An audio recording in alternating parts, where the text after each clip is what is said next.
Við erum stödd hér á Smámunasafninu í Eyjafirði og ég held að mér sé óhætt að segja að þetta sé eitt skemmtilegasta safn landsins. Ertu ekki sammála mér, Berglind Valdimarsdóttir? Jú, ég get ekki annað en verið sammálaðir í því. Þetta virkilega merkilegt safn fyrir margar sakir. Segðu okkur aðeins frá þessu safni. Hver saga þess og hvað hér til sýnis? Já, sko, þetta safn Sverris Hermannssonar og Sverrir Hermannsson, hann var húsasmíðameistari sem bjó alla sína tíð á Akureyri. Og hann sérhæfði sig að endurgera gömul hús og gamla kirkjur og var líka mikill safnari og það var auðvelt fyrir hann að safna hlutum af því hann var húsasmíðameistari og fékk hann voða mikið af hlutum í gegnum starf sitt sem slíkur. Og hann safnaði öllu mögulegu eins og kannski sést hér þótt að stór partur safnsins séu munir sem tengjast hans iðn, þá þetta samt allt í rauninni. Það hægt að finna grammafónsnálar, hrærivélar, bara allt, myndavélar. Og hvaða hlutir finnst gestum vera forvitnislegastir?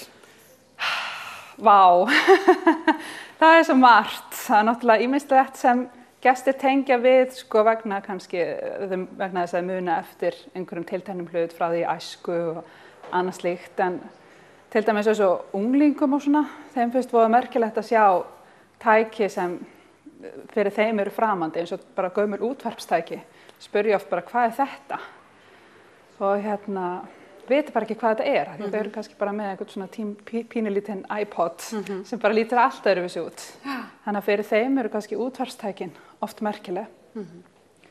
En svo fyrir fullorðna fólkið, þá myndi ég segja að væru kannski það áfengisbók þannig aftast sem segir frá því á skömmtunarárunum hversu mikið áfengi karlmenn máttu drekka og hversu mikið áfengi konur máttu drekka og það var alls ekki að sama Það muni alveg helming þarna á og svona kannski bara minnir á gamla tíma og annað. En svo bara allt hann á milli Já, akkurat. En safnið það staðsett hér inn í Eyjafirði í gömlu félagsheimili, ekki Jú, satt? mikið rétt og þetta var líka skóli á sínum tíma áður en hrepparnir sameinuðust.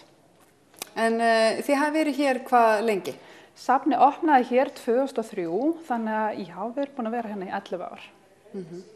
Og hvernig hefur gengið að lokka fólk hingað inn í fjörð á safnið? Það bara mest að furða. Við erum náttúrulega ekki staðsett við þjóðveg 1, en það alveg ótrúlegt hvað fólk leggur leið sína hingað inn eftir. Og finnst bara virkilega gaman að keyra Eyjafjarðarsveit, en það rosalega blómleg sveit og orðið rosalega margt að skoða hérna. Og þetta svona passlegur rúndur frá Akureyri. Þetta alls ekkert of langt eða of stutt. Þú ert komin aðeins út úr, en samt ekki þannig að þetta taki allan daginn eða eitthvað svoleiðis. Og svo náttúrulega líka hægt að tylla sér hana og fá kaffi og vöfflu og svona, ef fólk orðið kaffithist og þannig að þetta bara mjög passlegt.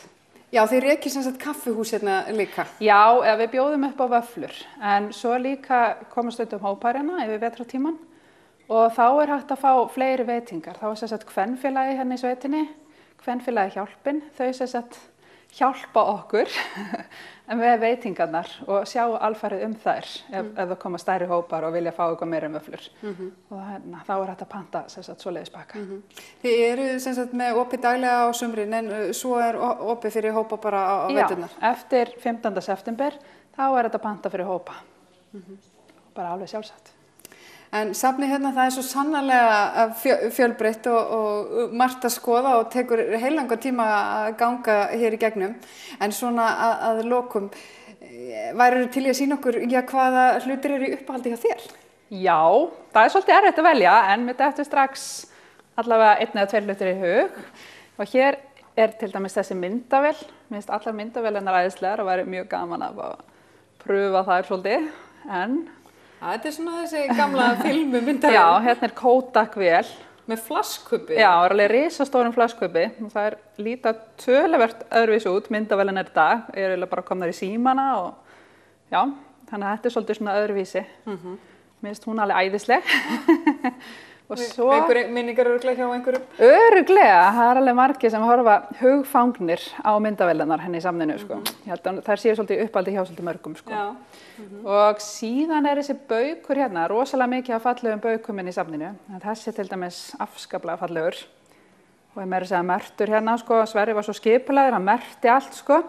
hérna stendur svala, þannig að það hefur verið einhver svala átt þennan bauk. Átt þennan bauk sem hýst hefur eitthvað góðgæti líklega. Já, eflaust eitthvað gott verið í þessum bauk. Ég trúi bara varla öðru, hann er svo fallegur. Heyri, það var virkilega gaman að fá að koma hingað og kíkja á þetta skemmtilega safn. Takk fyrir að taka á móti okkur. Takk fyrir komuna.